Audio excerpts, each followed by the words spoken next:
100 men from every country are now fighting. Who wins? So it's going to be the most average men from that particular country. There's not going to be any fighters, just average men. They'll all be in their mid 20s and they're not going to have any weapons or armor. It's all bare hands. So this is an interesting question because bigger countries are not going to have any sort of advantage just because they have more people. It's 100 from every country.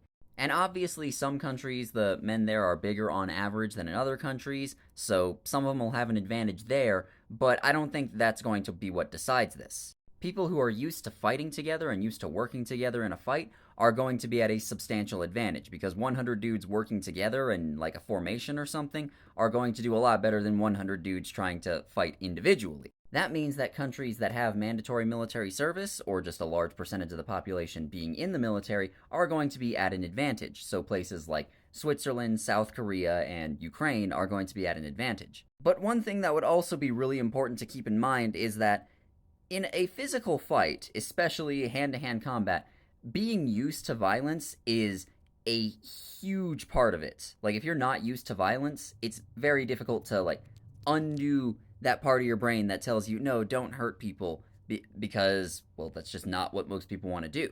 So, in other words, men who are from countries that are less safe, whether they have a lot of violent crime or actual wars going on, are going to be used to violence, not only seeing it, but committing it themselves.